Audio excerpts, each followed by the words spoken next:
વાત કરીએ અમદાવાદમાં ઠંડીના કારણે ધાબા પર લોકોની પાંખી હાજરી જોવા મળી રહી છે. ધાબા ખાલીખમ છે.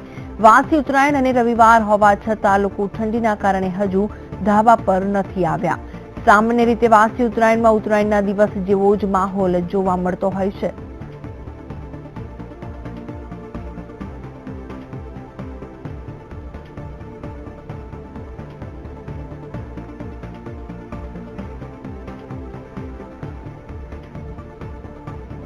જે રીતે વાસી ઉત્તરાયણનો પર્વ અને જે રીતે રવિવાર હોવા છતાં પણ ધાબા પર લોકોની પાંખી હાજરી જોવા મળી રહી છે. પવનનું જોર પણ આજે ઘટ્યું છે.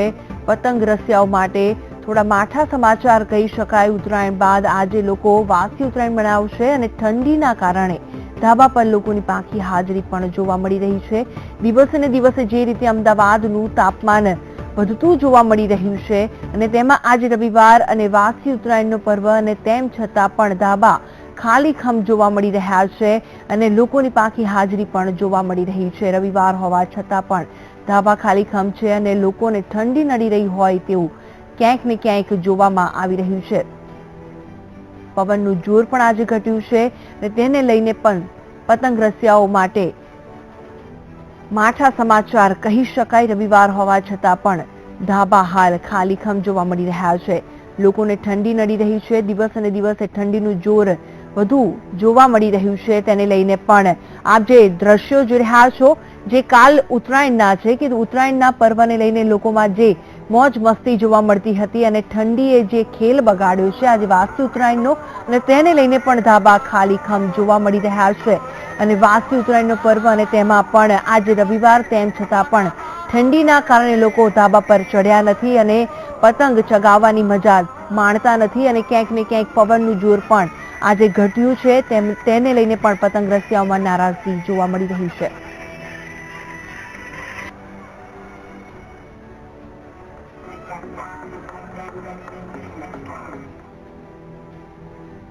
આ અંગે વધુ વિગત સાથે જોડાઈ ગયા છે અમારા સંવાદદાતા સોનલ નડકટ. સોનલ, જણાવશો કે જે રીતે આજે રવિવાર અને તેમાં પણ વાસી ઉત્તરાયણનો પર્વ અને ધાબા ખાલીખમ જોવા મળી રહ્યા છે, શું કહેશો આપ?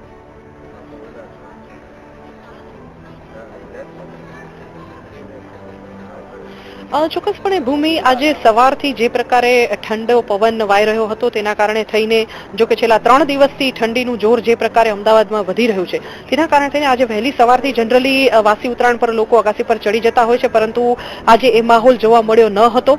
સવારના તડકો પણ ઓછો હતો જેના કારણે થઈને લોકો અગાસી પર જોવા મળ્યા ન હતા. ઠંડો પવન હતો તેના કારણે પણ અસર વર્તાઈ રહી હતી, પરંતુ હવે જેમ જેમ સમય આગળ વધી રહ્યો છે અને જે પ્રકારે તડકો વધી રહ્યો છે તે પ્રકારે જોવા જતા તમે જોઈ શકો છો કે ધીમે ધીમે હવે વાસી ઉત્તરાયણનો માહોલ જે છે તે જામવાનો શરૂ થઈ ચૂક્યો હોય તેવું લાગી રહ્યું છે.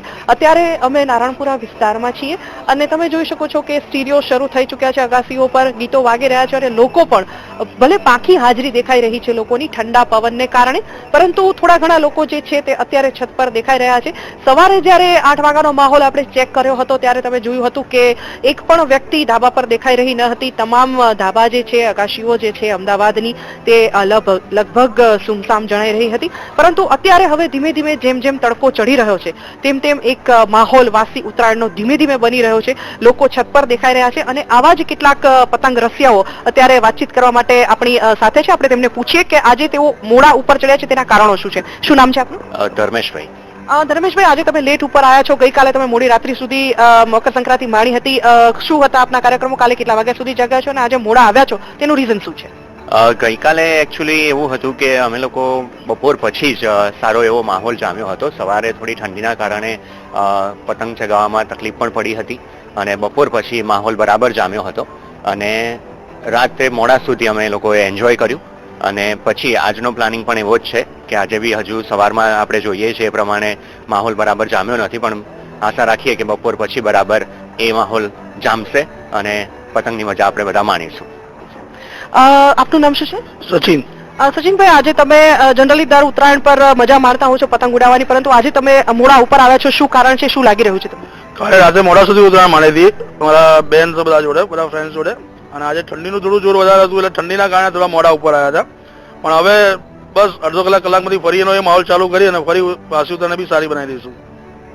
વાસી ઉત્તરાયણ પર લોકો આનંદ માણવા માટે આજે ઉપર આવી રહ્યા છે, પરંતુ તમે જોઈ રહ્યા છો કે ઠંડીની અસર વર્તાઈ રહી છે. હજુ પણ એક યુવાન છે જેની સાથે આપણે વાત કરીએ. શું નામ છે આપનું? ભાવિક. ભાવિક, તમે દર વખતે જનરલી કેટલા વાગે વાસી ઉત્તરાયણ પર ઉપર આવતા હો છો? આજે તમે થોડા લેટ આવે છો, શું કારણ છે? જનરલી અમે 7 વાગે ધાબા ઉપર આવી જઈએ છીએ ઉત્તરાયણના દિવસે. આ વખતે દર વખત કરતા ઠંડીનું પ્રમાણ થોડું વધારે છે, એટલે અમે ઠંડીના કારણે આ વખતે થોડા લેટ પડ્યા છીએ ઉત્તરાયણ. તો ભૂમિ, આપણે જોયું કે ઠંડી જે છે તે મહત્વનું કારણ બની રહી છે વાસી ઉત્તરાયણની ઉજવણી માટે થઈને. જે પ્રકારે ઠંડો પવન ફૂંકાઈ રહ્યો છે તેના કારણે થઈને જે યુવાનો પણ આજે છત પર આવવા માટે થોડું હિચકિચાટ અનુભવી રહ્યા હતા, અને જેમ જેમ તડકો ચડી રહ્યો છે તેમ હવે એવું લાગે છે કે અમદાવાદમાં વાસી ઉત્તરાયણની મજા જામતી જશે. ભૂમિ, બિલકુલ, જે રીતે સોનલ, ઠંડીનું પણ પ્રમાણ જે રીતે અમદાવાદમાં દિવસે ને દિવસે વધી રહ્યું છે, અને માહિતી એવી સામે આવી રહી છે કે પવનનું જોર પણ ઉત્તરાયણ કરતા આજે વાસી ઉત્તરાયણના દિવસે ઓછું છે, તેને લઈને પણ પતંગ રસિકોમાં નિરાશા જોવા મળી રહી છે.